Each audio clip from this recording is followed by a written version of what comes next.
vous propose de démarrer cette séance qui va s'étaler en fait sur deux séances, celle-ci et celle de la semaine prochaine, où on revient donc au mercredi. Exceptionnellement, c'est un lundi. Alors, plusieurs choses. Pour ceux qui sont fidèles à ce cours, le mot de ribonucléotide réductase n'est pas nouveau. J'en reparle cette année,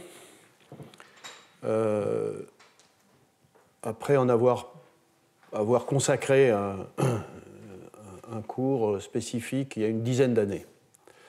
Pratiquement, lorsque je fus nommé professeur au Collège de France, j'en ai parlé. Et évidemment, l'objet, c'est de vous montrer comment les choses ont évolué dans ce domaine. Alors, les ribonucléotides réductases,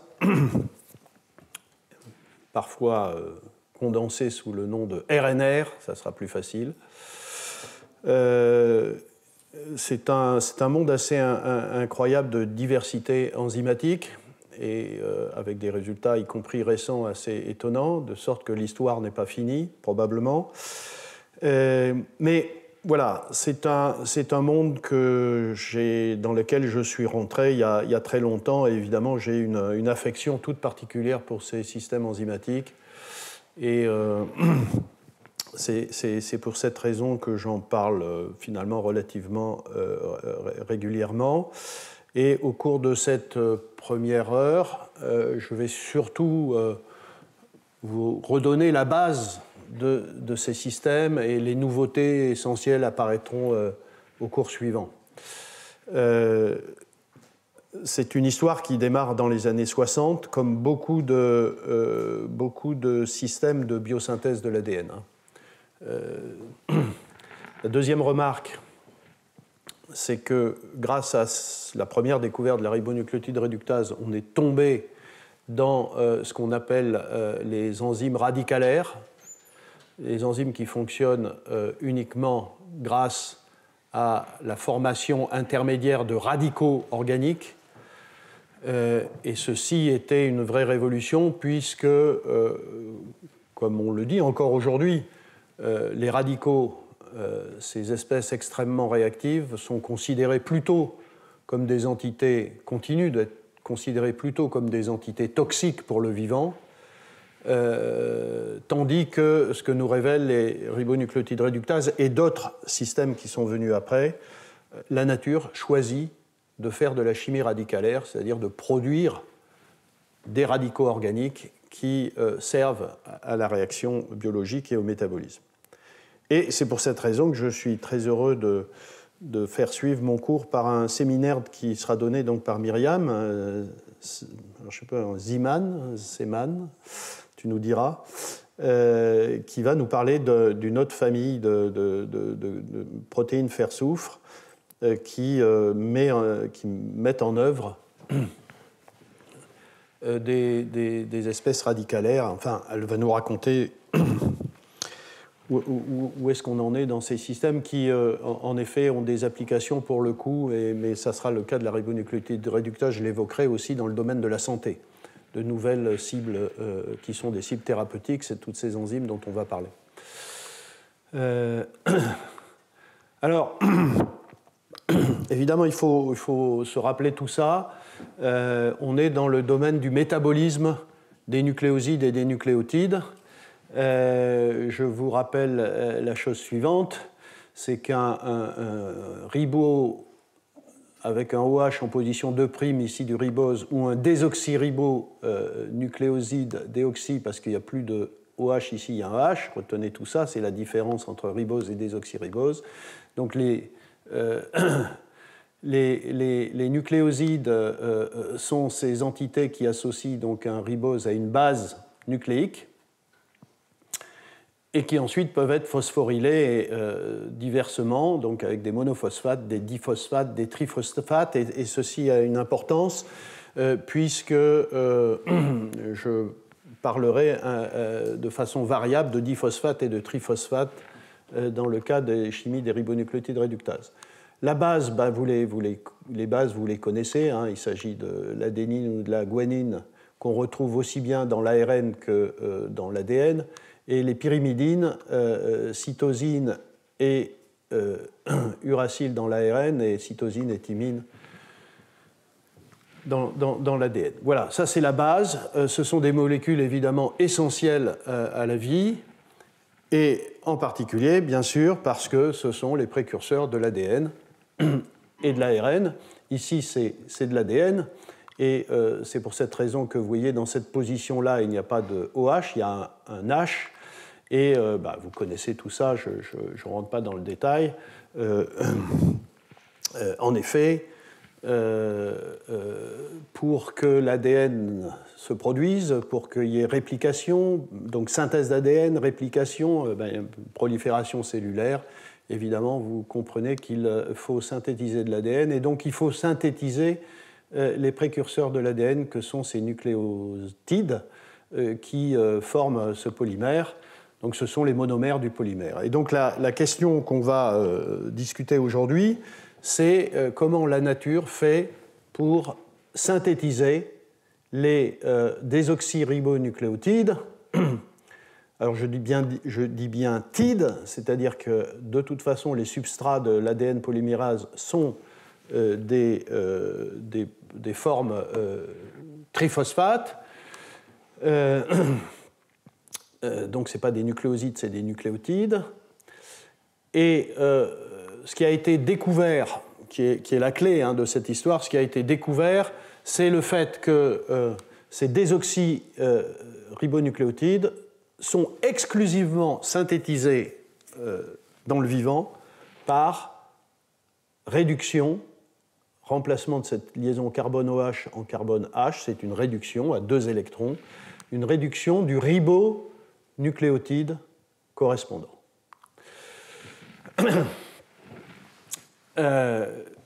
Et donc, alors que ces molécules-là sont les précurseurs de l'ARN, eh bien, d'une certaine façon, ces ribonucléotides, je dis bien ribo parce qu'il y a une liaison carbone-OH ici, ces ribonucléotides sont aussi les précurseurs de l'ADN, moyennant cette transformation qui n'est possible que grâce à une enzyme qui s'appelle la ribonucléotide réductase, et dont je vais discuter des différentes formes. À nouveau, vous remarquerez que voilà, les chaînes d'acide nucléique, que ce soit ADN ou ARN, se ressemblent, à l'exception, à nouveau, d'une liaison carbone-OH ici et d'une liaison carbone-H ici, et la différence aussi de présence ou non d'uridine ou de thymidine. Ce qu'il faut bien, il y a des gens qui se sont posé la question, ce qu'il faut bien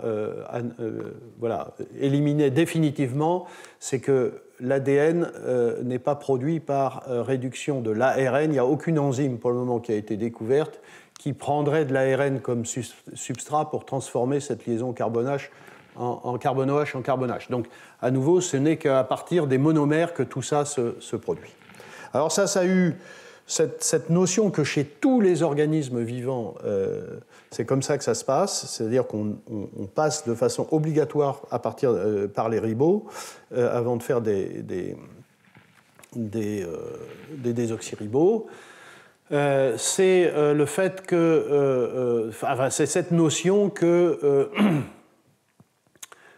qui est maintenant relativement acceptée, que du point de vue de l'évolution, l'ADN est un produit tardif de l'évolution, que la vie a commencé à fonctionner uniquement sur la combinaison d'ARN qui fournissait l'information génétique, et pendant quelque temps la catalyse, puis ensuite transformation en protéines, qui évidemment sont mieux adaptées pour faire de la catalyse.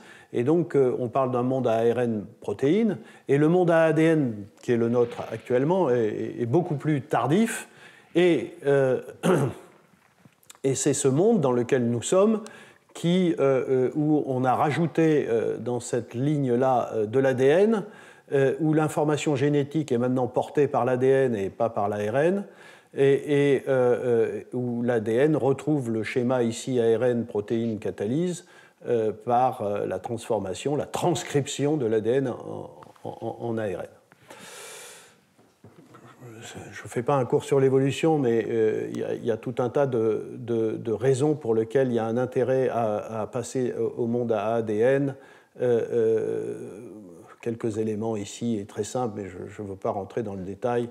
L'ADN est plus stable que l'ARN, la réplication est plus fidèle, la réparation est possible, enfin, etc., etc. Mais c'est comme ça que ça s'est fait. Mais évidemment, vous comprenez bien que pour qu'on passe de ce monde-là à ce monde-là, c'est-à-dire un monde dans lequel il n'y a pas de désoxyribonucléotide, il faut qu'à un moment donné de l'évolution, il y ait une activité qui apparaisse sur la Terre, fournie, il y a beaucoup de gens qui travaillent là-dessus, par un virus, par une bactérie, par je ne sais quel organisme vivant. Il faut qu'à un moment donné apparaisse la capacité de transformer les désoxyribonucléotides, les ribonucléotides, ici, en désoxyribonucléotides. Et ça, c'est une des choses parmi les plus importantes, il y en a plusieurs, mais que contient cette ribonucléotide réductase, c'est l'enzyme qui a permis à un moment donné de l'évolution de produire dans des êtres vivants des désoxyribonucléotides et donc permettre qu'apparaisse l'ADN par polymérisation de ces molécules. Donc c'est évidemment, du point de vue de l'évolution, quelque chose de très très important. Dans l'histoire de la ribonucléotide réductase, alors je vais parler d'un très grand nombre de classes de ribonucléotide réductase parce que, comme vous le verrez la semaine prochaine, à partir des années, à partir des années 2008, 2009, 2010 et jusqu'à aujourd'hui, sont apparues tout un tas de nouvelles classes de ribonucléotide réductase, alors que pendant longtemps, on n'a parlé que de la classe 1, même si ici je vais l'appeler 1A, parce que vu les connaissances que nous avons aujourd'hui, on sait qu'il y a plusieurs classes 1, il y a 1A, B, C, D, E aujourd'hui. Mais pendant longtemps, il n'y avait que 1A, et je vais parler des classes 2 et 3 qui sont arrivées après, et je m'arrêterai là pour ce qui est de ce que je veux vous raconter aujourd'hui. Voilà, le grand découvreur des ribonucléotides réductases, celui qui s'est posé la question, mais comment on fait pour synthétiser les désoxyribonucléotides, et qui a découvert que ça ne se passait que par réduction d'un ribonucléotide, et qui a isolé pour la première fois une activité ribonucléotide réductase et isolé la protéine correspondante, c'est Peter Echard. Voilà, Peter Echard, juif autrichien qui a quitté l'Autriche avec ses parents au moment de la guerre pour aller en Suède, et qui est resté en Suède et qui est devenu suédois et qui a travaillé presque toute sa vie à l'Institut Karolinska à Stockholm, et avec qui j'ai eu la grande chance de travailler, que je considère comme un des grands biochimistes du XXe siècle. Et c'est lui donc qui, vous voyez, en 1960, montre qu'il y a une activité ribonucléotide réductase, et qui, vous voyez, à la fin, 10 ans plus tard, c'était une époque, évidemment, où il n'y avait aucun génome de connu, il fallait sortir la protéine d'un jus cellulaire dans lequel aucune protéine n'était surexprimée. Donc à purifier la ribonucléotide réductase d'Escherichia coli, qui est en fait l'association de deux dimères, un dimère qui est alpha-2, je dis ça parce que vous allez le reconnaître souvent, et qui est parfois appelé protéine R1, et un dimère bêta-2 appelé la protéine R2. Et un peu après, presque 10 ans après, enfin entre 5 et 10 ans après, c'est cette formidable découverte que la ribonucléotide réductase n'est active que parce qu'elle a, sur une tyrosine particulière de la protéine R2, elle a une tyrosine qui est sous forme radicalaire. Vous voyez, une tyrosine, il y a un phénol OH, et ici c'est un radical, c'est-à-dire que la tyrosine a été oxydée à un électron. Et ce radical est parfaitement stable, c'est-à-dire que quand vous faites attention, vous purifiez la protéine, vous avez une protéine qui contient un radical libre. Et ça, évidemment, ça a été les gens, en particulier Peter Reichard et Anders Scherenberg, qui était le biophysicien qui faisait de la spectroscopie RPE, qui voyait ce signal RPE, parce que c'est une espèce paramagnétique, qui voyait ce signal RPE montrant une espèce paramagnétique, d'ailleurs qui a été longtemps attribuée à un métal, parce que tellement c'était incroyable qu'il puisse y avoir un radical stable dans la protéine. Évidemment, ces personnes-là ont été longtemps attaquées sur le fait que c'était impossible que ce soit un radical. Or, c'est un radical parfaitement stable et qui est absolument essentiel pour l'activité enzymatique. Je n'aurai pas l'occasion de le redire, mais je le dis à cette occasion, c'est assez fascinant, si vous voulez, que la biosynthèse de l'ADN dépende de la présence ou non d'un atome d'hydrogène, d'un seul atome d'hydrogène, sur un acide aminé d'une protéine qui est la protéine R2. Quand il y a un atome d'hydrogène à cet endroit-là, il n'y a pas de prolifération cellulaire possible, il n'y a pas de vie. Quand on arrache un atome d'hydrogène ici, la vie est possible. C'est assez impressionnant comme concept. Alors, évidemment, il y a eu de nombreux travaux ensuite sur la protéine pour essayer de comprendre comment ça se passait. Et là, il y a eu un nouveau choc, d'une certaine façon, qui a été en particulier fourni par de la biologie structurale.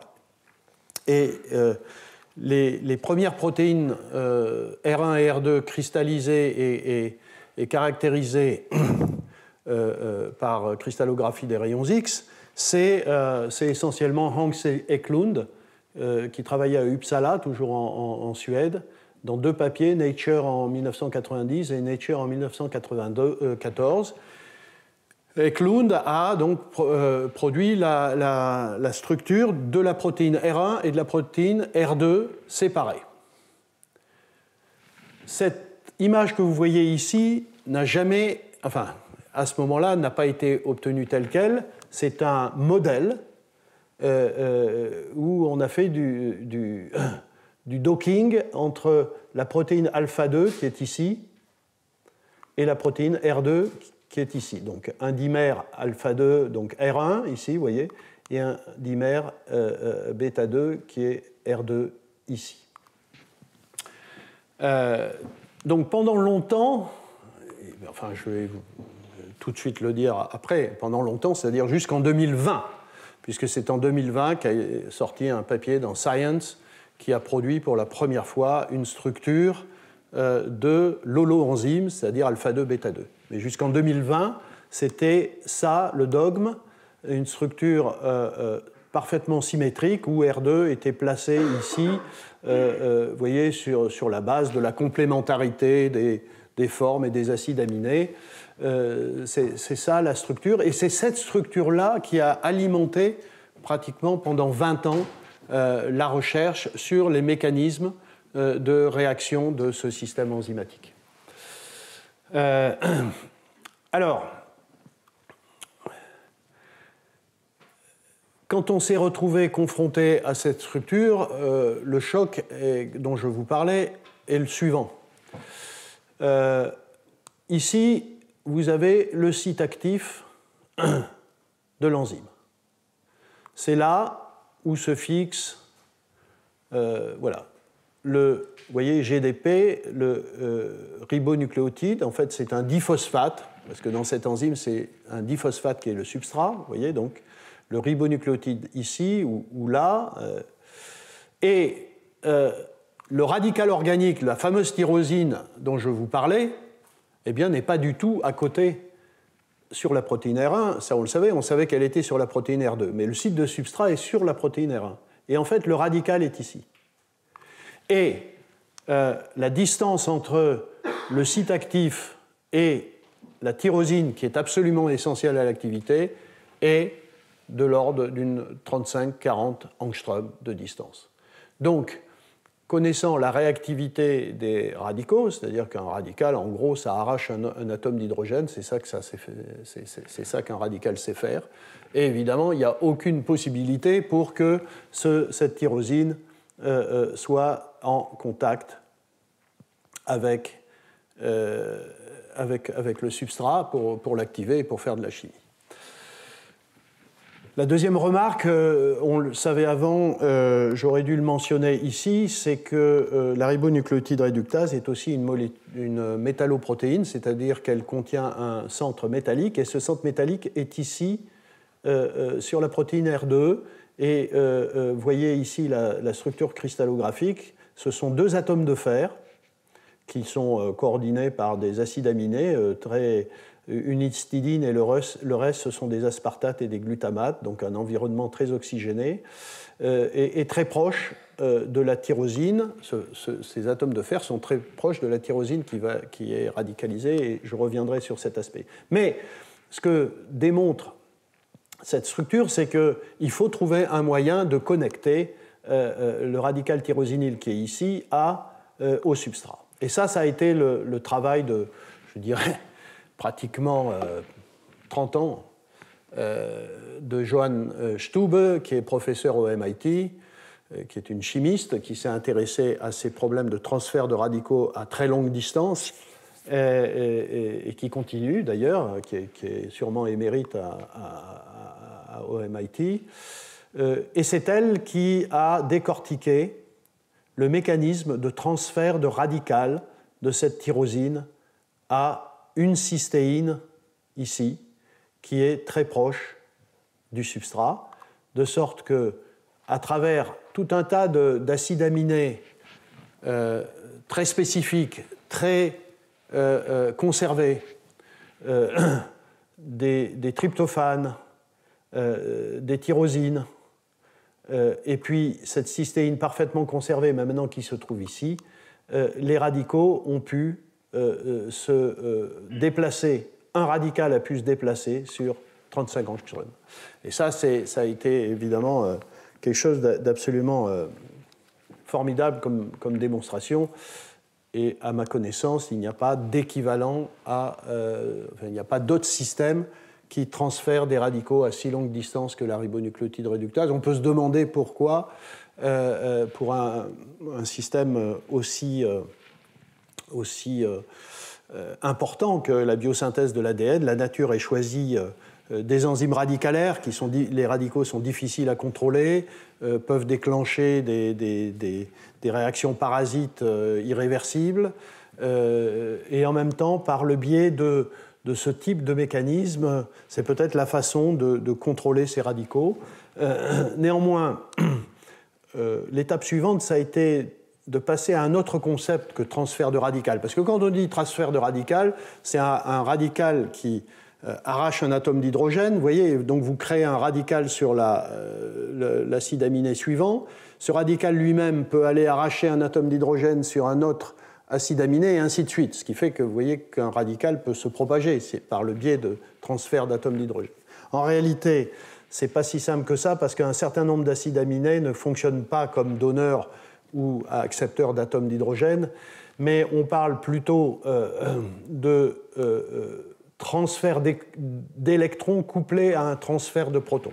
Donc c'est ça qui se passe en réalité, c'est que à partir d'une espèce radicalaire ici, ce tryptophane qui est à côté n'arrache pas, enfin l'oxygène point n'arrache pas un atome d'hydrogène, mais il y a un électron qui est transféré sur la tyrosine, qui se protonne, et ici on crée un radical, lui-même va recevoir un électron d'une tyrosine adjacente et va être protoné, et ainsi de suite. Donc par des biais de transfert d'électrons et protonation, déprotonation, c'est ainsi que le radical peut arriver jusqu'à cette cystéine. Et dans cette histoire, de toute façon, le radical tyrosinyle est là pour stocker un équivalent oxydant, un radical sous forme stable, et dès que la machinerie se met en route, fonctionne, tout est construit pour que ce radical finisse sur une cystéine qui est ici et qui est juste à côté du substrat. C'est ça l'idée de ce transfert. Bon, un autre schéma pour vous montrer cette histoire que j'évoquais, ici, donc c'est ce que je disais, un transfert d'électrons de ce tryptophane à la tyrosine. La molécule d'eau fournit un proton à la tyrosine qui est maintenant anionique, c'est un phénolate, et ainsi de suite. Ici, transfert d'électrons de cette tyrosine au tryptophane et assisté par un transfert de protons qui vient du solvant, et ainsi de suite. Par contre, ici c'est réellement des radicaux organiques. À la fin, on a un radical sur cette tyrosine 730. Donc, vous voyez, on est passé de la protéine R2 jusqu'à la protéine R1, tyrosine 730, qui arrache un atome d'hydrogène sur la cystéine. Et ici, on crée un radical cystéinyle, à nouveau, qui est proche du substrat. Alors, ce qu'il faut bien voir, c'est que il y a tout un tas de contrôles thermodynamiques dans cette réaction. Ici, par exemple, pour passer d'un radical tyrosinyl à une cystéine, si vous regardez les potentiels redox, ça ne colle pas, c'est endergonique. Ça veut dire qu'il y a une barrière d'énergie. Et simplement, c'est parce que lorsque ce radical attaque le substrat, vous déplacez continuellement l'équilibre, parce que, par contre, ici, l'arrachement d'un atome d'hydrogène, c'est ça qui va se passer sur le substrat, est une réaction exergonique et la somme de l'ensemble est exergonique. Donc c'est un parfait contrôle par la thermodynamique et ça se place à tous les niveaux. Je donne un autre exemple. Vous voyez ici, il y a un contrôle du potentiel redox de cette tryptophane par protonation ou déprotonation. Vous voyez ici, le potentiel redox de ce couple est de 1,15 volts. Si vous déprotonez, vous avez un potentiel de 0,95 volts. Donc c'est la déprotonation du tryptophane, donc à nouveau les transferts de protons qui permettent une réaction qui était initialement endergonique pour la rendre exergonique, pour la rendre possible. Donc c'est par le biais donc, de déplacement d'équilibre et de transfert de protons ou de protonation, déprotonation que tout ça se contrôle. Donc c'est quelque chose d'assez fascinant qu'on comprend de mieux en mieux, mais c'est d'une très très grande complexité. Mais retenez simplement donc qu'il y a un radical stable sur R2 et qu'il va sur R1 sur une cystéine. Je vous l'ai dit en 2020. Alors, j'aurais pu ici vous dire que dans cette structure-là, le problème, c'est qu'en particulier, dans la structure de R2, il manquait une grosse partie de la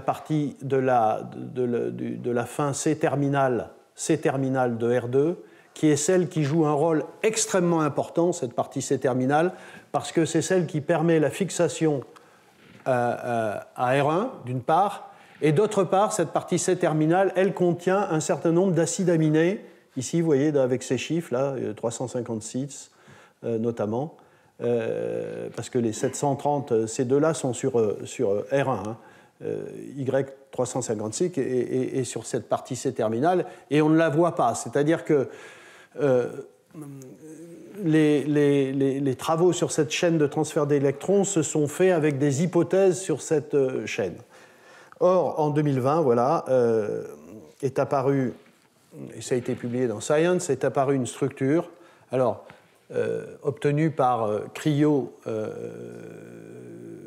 électromicroscopie, débouchant sur une structure à 3,6 angstroms de résolution, ce qui est assez formidable, même si cette technique aujourd'hui peut conduire, avec des systèmes peut-être un peu plus simples, à des résolutions plus grandes, meilleures.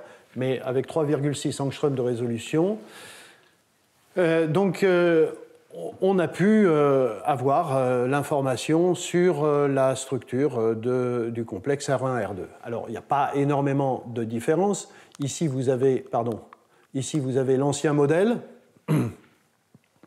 Et ici, vous avez le modèle fourni par cette nouvelle structure publiée il y a 1 an. Et là, pour le coup, ce que vous voyez, c'est que, bon, c'était pas si mal, mais ce n'était pas exactement ça. Et en particulier, le complexe est asymétrique, c'est-à-dire que bêta 2 n'est pas réparti de façon égale sur alpha 2. Mais ce qu'il y a de plus important, c'est que la partie C-terminale, si importante, celle qui permet de fixer à nouveau R2 à R1, est visible. Vous la voyez ici en orange. Et c'est assez formidable, puisque cette tyrosine 356 qu'on ne voyait pas, on la voit très bien. On voit qu'elle est très proche des tyrosines 730 et 731 qui sont sur la voie de transfert du radical. On le voit à nouveau ici avec le substrat. Et là, on a une magnifique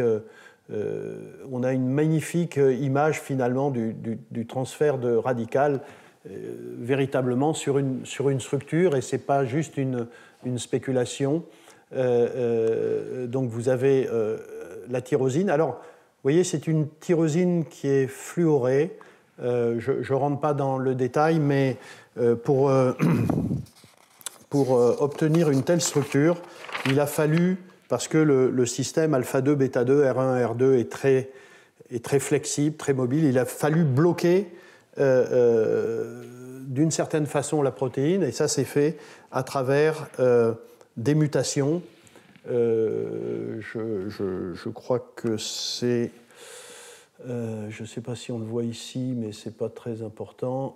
Bon, enfin, il y a un certain nombre de mutations qui ont été faites, et par ailleurs... oui, et par ailleurs, il y a ici une tyrosine fluorée qui a été...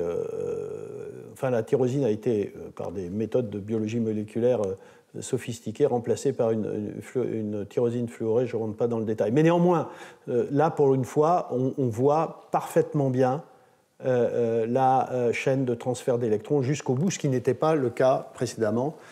C'était plutôt des modèles. Hein. Donc, c'est une véritable avancée. Qu'est-ce que je peux dire ? Oui, vous voyez, par exemple, ce glutamate 350 avait été montré par mutagénèse dirigée comme étant extrêmement important, mais on ne savait pas pourquoi. Et en fait, elle participe à la fixation entre R1 et R2 avec ce K154, cette lysine 154. Et c'est la même chose entre différents acides aminés. Donc on voit cette chaîne, on voit la chaîne de transfert de radical. Donc maintenant, on a une information qui est extrêmement sérieuse. Alors, la suite de l'opération, la suite des opérations, c'est... on a créé une cystéine, vous voyez, après radical, et puis on arrive ici sur cette cystéine. Et là, ce qui est formidable et que montre la structure, c'est que cette cystéine, elle est extrêmement bien placée pour arracher un atome d'hydrogène sur le ribose. Et c'est effectivement ce qui se passe, c'est-à-dire que cet atome d'hydrogène est arraché, ça crée un radical ici, et c'est la création de ce radical ici qui permet à cette liaison carbone-OH d'être fragilisée et d'être réduite en liaison carbone-hydrogène. Alors, vous voyez qu'il y a un truc qui est quand même très très curieux, c'est que vous passez d'un ribose à un désoxyribose, c'est une réduction à 2 électrons, et la nature n'a rien trouvé de mieux que de commencer par une oxydation à 1 électron. Et ensuite, vous êtes obligé, évidemment, si vous faites 3-1, il faut 3 électrons, et une réduction à 3 électrons. Eh bien, ces 3 électrons, ils viennent d'une part d'un dithiol, c'est une thiorédoxine, donc c'est une autre protéine qui est absolument essentielle, qui envoie donc l'équivalent de 2 électrons et 1 proton. et cet atome d'hydrogène ici est redonné, après avoir été enlevé, est redonné sur cette position 3' en même temps que le dithiol ici, réduit. Et alors vous voyez dans la structure, à nouveau, les deux cystéines ici de la protéine R1 qui sont constamment réduites par la thiorédoxine, elles se trouvent très proches aussi du ribose. Voilà. Donc ça, c'est aussi quand même étonnant. C'est ce système de réduction à 3 électrons, oxydation à 1 électron, pour faire au bilan une réduction à 2 électrons. Mais je n'ai pas le temps d'expliquer, mais il y a des explications assez rationnelles pourquoi, dans le cas d'un ribose, on ne peut pas simplement envoyer un hydrure. Ça ne marche pas. Les chimistes ont essayé de, par exemple, faire des réductions à 2 électrons de ribose. Ça ne marche pas. Il faut des activations particulières, etc. La nature a choisi de faire ça par activation radicalaire du substrat. C'est assez étonnant, mais c'est comme ça. Bon, ça, c'est un peu plus compliqué. Je n'ai pas le temps. Ouais, je voudrais juste rendre hommage à un travail absolument faramineux de Johann Stube et puis plus récemment Daniel Nocera au MIT, qui ont étudié ces systèmes de transfert d'électrons couplés à des protons ou transfert de radicaux à très longue distance par tout un tas de méthodes. Alors évidemment, et tout un tas de méthodes à un moment donné où on n'avait pas l'information structurale complète, hein, puisqu'on travaillait sur des modèles. Mais des modèles et puis des analyses de génome. Et donc il y a eu de la mutagénèse, bien sûr. Et puis il y a quelque chose qui est assez formidable, c'est le fait que les technologies de biologie moléculaire ont permis ont permis de remplacer dans la chaîne polypeptidique une tyrosine, un acide aminé naturel, par différents acides aminés plus ou moins substitués. Et ça, les auteurs ont fait ça parce que ça permettait de changer les potentiels redox de la tyrosine. Et cette tyrosine a été placée aussi bien en position 122 sur R2 qu'en position 356 sur R2 à nouveau, mais également sur 730 et 731 sur la protéine R1. Enfin, c'est quelque chose d'assez fabuleux. Et les mécanismes, j'y reviendrai, aussi ont été étudiés par toute une série d'analogues de substrats, vous voyez, qui modifient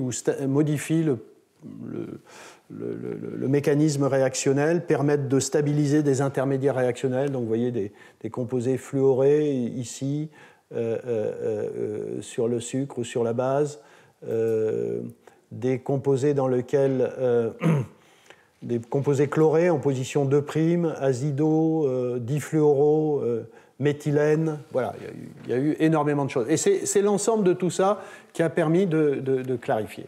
Alors, ici, par exemple, je voudrais citer juste le cas d'un travail qui a été fait et que vous pouvez voir dans une revue qui est sortie, signée par Johann Stube et Nocera dans Annual Review of Biochemistry récemment.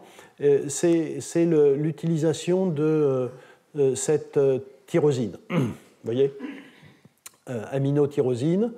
Et l'intérêt, c'est que son potentiel redox est inférieur de 590 millivolts par l'effet de l'amine, hein, ici, de 590 millivolts par rapport à la tyrosine normale. Et donc, vous voyez que si vous avez donc des radicaux sur R2 ici, hein, c'est le point de départ de notre fameuse tyrosine 122, si vous avez le système naturel, ce radical va aller jusqu'à la cystéine et va faire la chimie. Si au contraire, vous placez une aminotyrosine ici, ce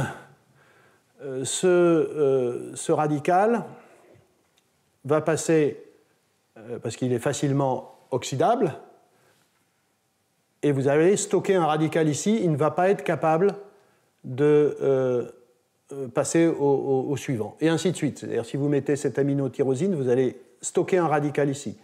Et si vous le mettez là, vous allez stocker un radical ici qui ne peut pas aller plus loin. Et en faisant cela, ils ont été capables non seulement de détecter des radicaux sur tout le chemin, Ça, c'est vraiment formidable.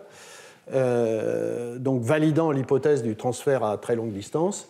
Et par ailleurs, ils ont pu aussi valider à nouveau, dans un moment où les distances étaient uniquement modélisées par le fameux modèle structural et qui n'avait pas la vraie structure. Et les distances ont été évaluées par des méthodes de spectroscopie, notamment paramagnétique. Peldor en particulier, je n'ai pas le temps de rentrer dans le détail de comment ça fonctionne, c'est de la spectropulsée, qui ont permis une fois que vous avez envoyé ce radical dans ces acides aminés et stocké ce radical parce que c'est une aminotyrosine, vous pouvez regarder des couplages entre le nouveau radical formé et le radical qu'il y a dans la deuxième chaîne, et par ce biais-là, vous pouvez déterminer des distances entre radicaux par des techniques assez sophistiquées. Donc, vous avez compris qu'il faut ce radical sur la tyrosine qui va sur la cystéine et qui attaque le substrat. Et évidemment, une autre question, c'est comment ce radical tyrosinyle est formé, parce qu'il faut le former. Lorsque la protéine est synthétisée, évidemment, elle contient une tyrosine normale. Et c'est là qu'intervient le rôle de l'atome de fer.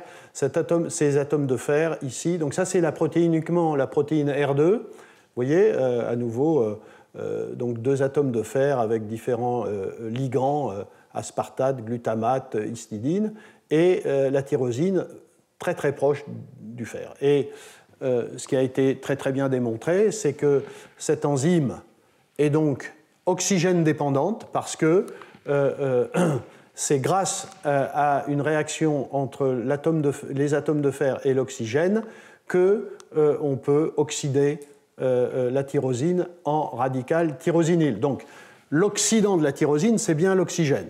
Sauf que cette réaction, si vous mélangez une tyrosine, vous voyez, si vous prenez ça et que vous mettez de l'oxygène dessus, il ne se passe strictement rien. Ça, c'est la protéine R2 sans atome de fer, ce que vous pouvez produire. Si vous mettez de l'oxygène là-dessus, il ne se passe rien.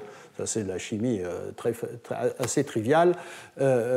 La cinétique des réactions d'autoxydation des molécules organiques est extrêmement lente, heureusement, sinon on ne serait pas là pour en parler, on serait en train de cramer en permanence. Donc c'est une chimie, donc il vous faut des catalyseurs.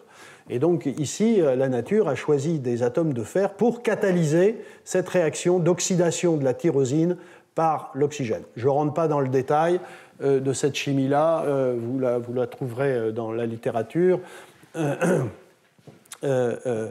Ça passe de toute façon par des atomes de fer ferreux, fer 2, qui ont seuls, parce que le fer 3 ne peut pas, seule la capacité de fixer l'oxygène moléculaire et de l'activer. Et une fois qu'il est activé, on crée une espèce oxydante qui permet d'arracher un atome d'hydrogène sur la tyrosine.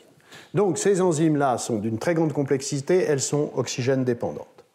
Donc vous avez vu, ça nous amène aux années 90, presque 2000. Et pendant cette période, la ribonucléotide de classe 2 a été découverte. Un truc totalement différent. Alors, la ribonucléotide réductase de classe 1, c'est la ribonucléotide qui a été essentiellement travaillée chez Escherichia coli. Mais tout ce que je vous ai dit sur la ribonucléotide réductase, c'est exactement ce qui se passe dans vos cellules. C'est la ribonucléotide réductase de classe 1A, c'est celle qui permet chez tous les eucaryotes, y compris chez Homo sapiens, de produire les désoxyribonucléotides. Mais des classes 1A, il y en a aussi chez tout un tas de bactéries, coli est un exemple. Et là, on tombe sur une autre classe d'enzymes. Et à nouveau, on peut se demander pourquoi est-ce nécessaire dans le vivant, pour faire la même chimie, d'avoir une autre classe, mais c'est le cas. Et c'est une enzyme qui fait exactement la même chose chez certaines bactéries. Et là, la bactérie a absolument besoin d'un cofacteur, qui est le cofacteur de l'enzyme, qui est l'adénosyle, ce que vous voyez ici, cobalamine. Alors ça, c'est un cofacteur qui a fasciné les chimistes pendant très très longtemps, aussi bien du point de vue de la question de sa biosynthèse que de sa réactivité. Mais ce que vous devez essentiellement retenir, c'est que, vous voyez, c'est un complexe de cobalt hexacoordonné avec un macrocycle azoté ici, 4 atomes d'azote dans le plan, et puis 2 liaisons axiales, une par ce benzimidazole qui est en fait accroché au ligand. On ne le voit peut-être pas bien, mais si, il y a une chaîne ici qui ramène un benzimidazole en position axiale. Et puis surtout, le plus important pour la réactivité de ce cofacteur, c'est qu'il y a une liaison cobalt-carbone qui associe le cobalt au groupement 5'-déoxyadénosyle. Alors ça, c'était à l'époque, quand les gens ont découvert l'adénosylcobalamine, c'était quelque chose d'assez extraordinaire parce que c'était le premier exemple d'un cofacteur organométallique dans lequel il y a une liaison entre un métal et un carbone. Et il faut savoir que cette liaison cobalt-carbone n'est pas très forte, elle est de l'ordre de 30 kcal par mol. Et lorsque ce cofacteur rentre dans une protéine qui fragilise cette liaison, il a la capacité, ce cofacteur, vous voyez ici, ce cofacteur, de casser cette liaison cobalt-carbone de façon homolytique pour donner du cobalt 2, ici il est cobalt 3, du cobalt 2 et le radical, et à nouveau un nouveau radical, 5'-déoxyadénosyle, ici vous voyez ce radical, et c'est lui qui va arracher directement la cystéine, parce que là aussi il y a une cystéine qui est proche du substrat. Donc c'est une autre façon de créer un radical cystéinyl, mais là il n'y a pas de chaîne de transfert de radicaux à très longue distance. Le 5'-déoxyadénosyle est juste à côté pour arracher un atome d'hydrogène sur la cystéine.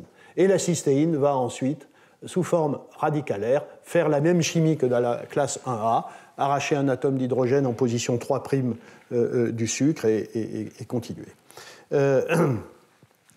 Vous voyez, il se passe exactement la même chose. Cette chimie-là, il y a une cystéine, et c'est exactement ça dans la classe 2.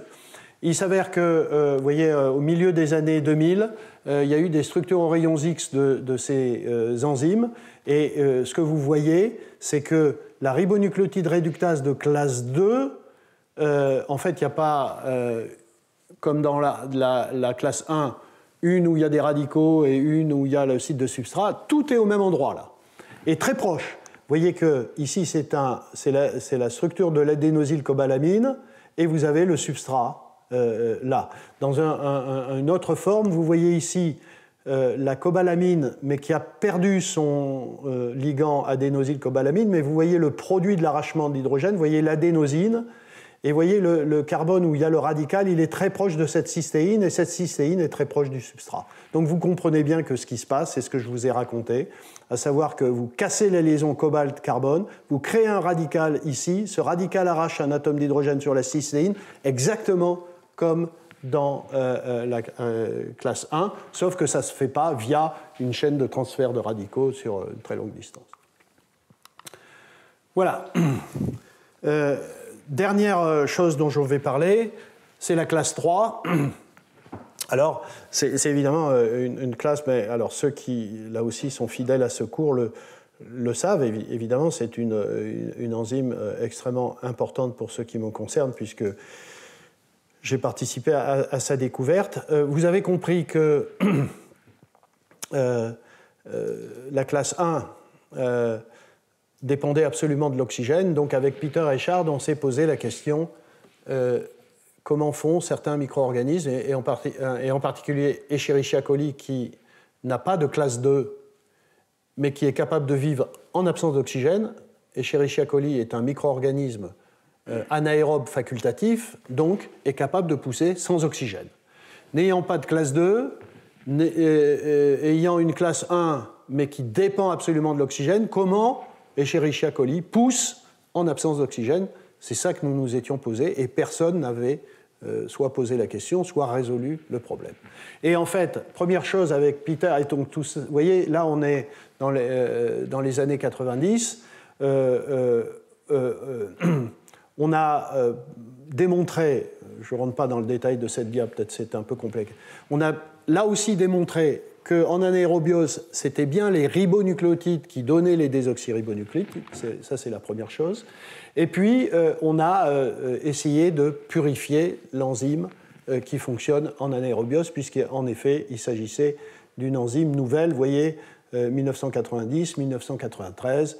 Et qu'est-ce qu'on a démontré? On a démontré que, à nouveau, c'était une enzyme radicalaire. Et lorsque l'enzyme est active, on a montré la présence d'un radical, RPE. C'est un radical totalement différent de celui de la classe 1. Ce n'est pas une tyrosine. Alors je vous dis tout de suite, c'est qu'on a identifié que c'était un radical sur une glycine, mais là aussi, donc, c'est une enzyme qui fonctionne avec un radical.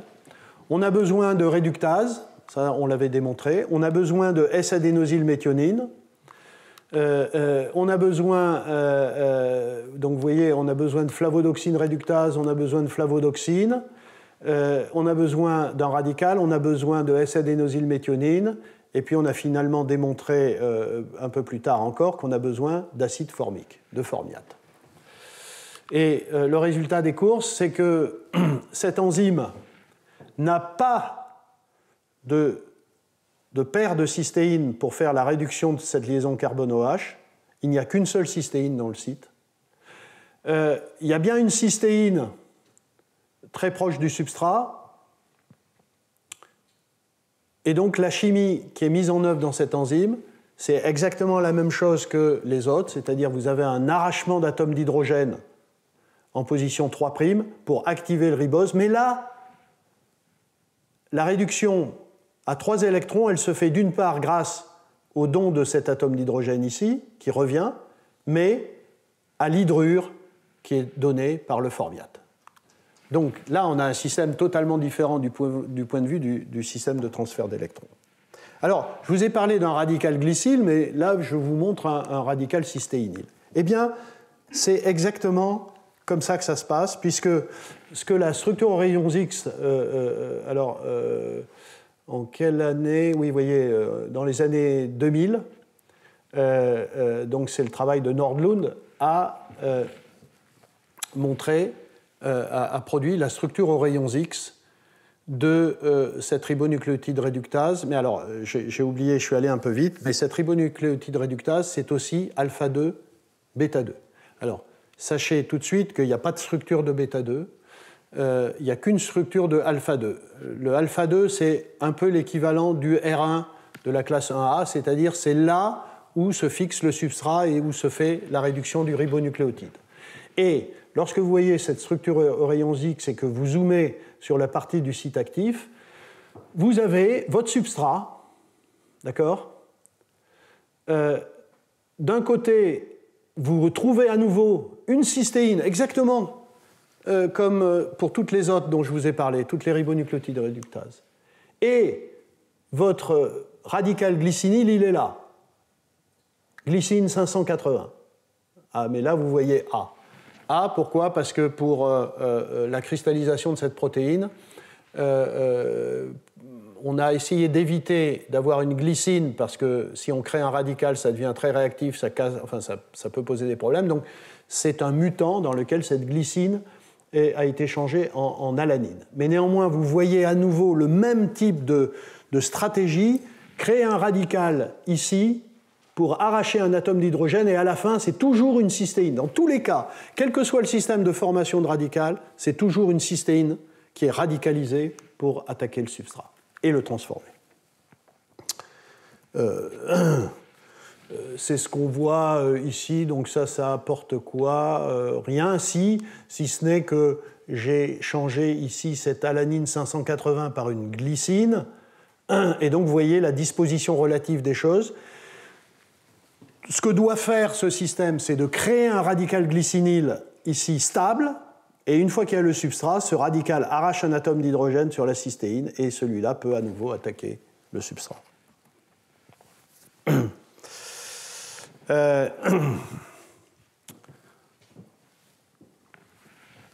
Je remontre, vous voyez, ici, on a le radical glycinyle. Il arrache un atome d'hydrogène, on crée un radical là. il arrache un atome d'hydrogène sur le substrat, on est ici maintenant, on a une réduction par le formiate, et le radical revient à sa place au bout d'un cycle. Voilà un peu comment les choses se passent. Donc, la ribonucléotide réductase anaérobie, et je vais terminer là-dessus, c'est un système complexe dont on a de type donc alpha 2, bêta, bêta 2, on ne sait pas très bien quand c'est associé parce qu'on n'a pas de structure aux rayons X du complexe de Lolo. C'est une chose que sans doute il faudrait, mais il y a très peu de gens maintenant qui travaillent sur ces systèmes-là, qu'il faudrait obtenir. On n'a pas même de structure aux rayons X de la protéine bêta. Donc, ce qu'on sait très bien, c'est ce qui se passe sur alpha.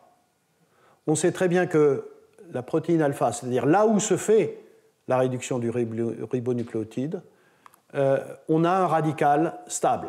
C'est un radical glycinyle qui se voit parfaitement bien par résonance paramagnétique électronique, et ça, c'est une très très belle signature d'un radical glycinyle.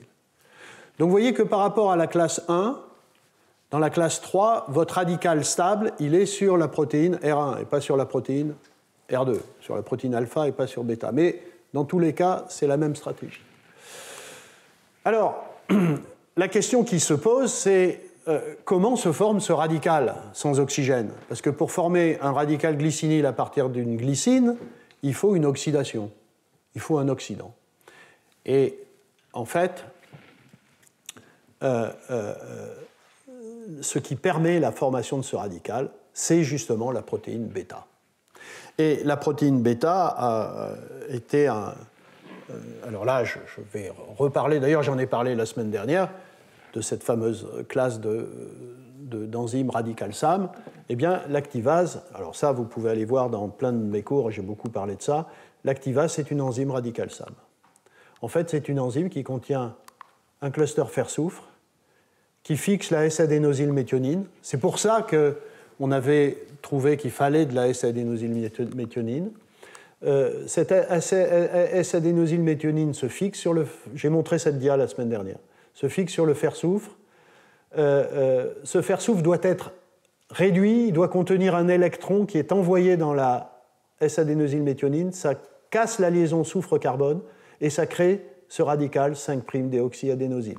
Si vous avez bien suivi, vous remarquerez, tiens, c'est le même radical que celui qui est produit par la classe 2 à partir de la liaison cobalt-carbone qui se casse. C'est exactement le même. Et c'est lui qui arrache un atome d'hydrogène à la glycine pour former le radical glycinyle. Pourquoi on a besoin de flavodoxine et de flavodoxine réductase?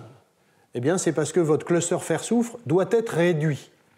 Donc, ici, c'est un modèle de la protéine bêta. Vous avez un fer-soufre, et en fait, vous avez du NADPH qui réduit une flavoprotéine, qui est la flavodoxine réductase, qui envoie un électron dans la flavodoxine, qui est une enzyme à FMN, et cette flavodoxine à un électron réduit le cluster 4 fer 4 soufre, qui ensuite fixe la SAM et crée le radical 5'-déoxyadénosyle.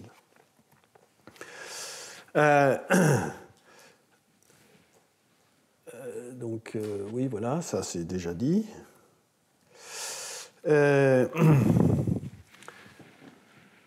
Comme on ne sait pas comment cette protéine bêta s'associe à la protéine alpha, eh bien, on ne sait pas très bien comment se fait le transfert de radical. Parce que ici, vous avez la protéine bêta avec son 4 fer 4 soufre. Vous lui fixez la SAM, la S-adénosylméthionine, vous créez le radical, mais ce radical, il est sur la protéine bêta. Et il faut qu'ensuite, ce radical, qui est d'une très très grande réactivité, qui peut arracher un atome d'hydrogène n'importe où, eh bien, sans faire ça, aille taper sur une glycine qui est très enfouie au sein de la protéine, la deuxième protéine. Et ça, c'est assez incroyable, mais c'est comme ça que ça se passe.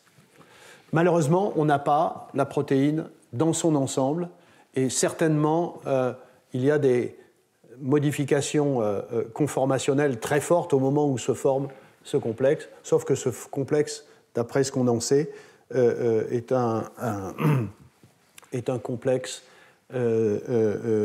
flexible, transitoire, qui dépend peut-être de la présence de radicaux ou non. Enfin bon, donc on ne sait pas très bien. Il y a vraiment... enfin voilà, vous voyez qu'ici, on a une vraie question essentielle. Comment un radical, ici, qui n'est pas protéique, hein, contrairement à la classe 1 où c'est sur la tyrosine, qui n'est pas protéique, qui est un radical organique, voilà, va chercher un atome d'hydrogène sur une glycine, sur la chaîne principale du polypeptide ici, alpha. Voilà. Je termine sur deux choses. La première, vous aurez compris qu'il y a quelque chose qui se ressemble entre la classe 2 et la classe 3, c'est que les deux classes ont choisi, pour arracher un atome d'hydrogène sur un acide aminé de la protéine, une cystéine ou une glycine, ont choisi un radical 5'-déoxyadénosyle. Sauf qu'elles le font à partir de mécanismes très très différents. Ce radical est formé par cassure de la liaison cobalt-carbone dans la classe 2, issue de l'adénosylcobalamine, tandis que dans la classe 3, c'est l'association d'un cluster fer-soufre et de la S-adénosylméthionine et d'un électron qui conduit à ce même radical. Et la dernière dia, c'est pour résumer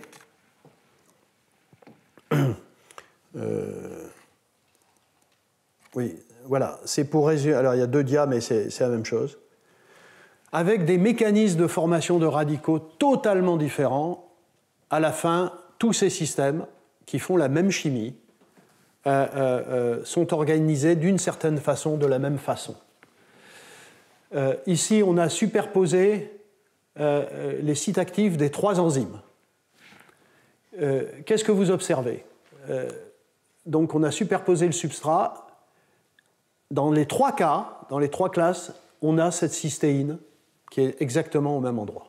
Et donc, toute la clé, quel que soit le mécanisme d'apport du radical ici, c'est de créer un radical sur cette cystéine qui va faire la chimie derrière. Et comment ce radical sur cette cystéine est fait? Eh bien, si vous regardez juste le précurseur de ce radical, eh bien, dans la classe 1, c'est la tyrosine 730 qui vient au bout d'une longue chaîne de transfert de radicaux. Hein, vous voyez, c'est ce qui est représenté ici. Vous avez le radical tyrosinyl à côté du fer, mais vous avez un radical transfer. RT, c'est pour radical transfer à très longue distance pour arriver sur cette 731. La glycine de la classe 3 est exactement au même endroit. Et ici, le 5'-déoxyadénosyle est exactement au même endroit, tout ça sur la base des structures cristallographiques. Donc c'est exactement ce qui se passe, c'est-à-dire que vraiment l'idée, et c'est représenté ici, on doit faire un radical cystéinyl à côté d'un substrat, et on peut le faire soit par un mécanisme de type classe 1, c'est-à-dire transfert de radicaux à longue distance, soit à partir d'adénosylcobalamine, soit à partir de fer-soufre et de radical SAP. Et dans tous les cas, la ribonucléotide réductase fait la réduction d'un ribonucléotide en désoxyribonucléotide en utilisant ce radical pour arracher un atome d'hydrogène en 3' et ensuite permettre la réduction de cette liaison carbone-OH en carbone H. Ça peut être soit avec des dithiols qui sont de l'autre côté, de cystéine, soit avec de l'acide formique. Voilà. Donc il y a à la fois énormément de diversité et en même temps une contrainte très forte qui est cette production de radical cystéinyl. Voilà. Donc je m'arrête. Voilà où on en est, je dirais pratiquement dans les années 2010 et entre 1960 et 2010, on a travaillé avec ces trois systèmes et comme vous allez le voir, à partir de 2010 jusqu'à très très récemment, la classe 1 va faire apparaître une classe 1B, 1C, 1D, 1E. Et c'est de ça dont je parlerai la prochaine fois. Voilà, merci.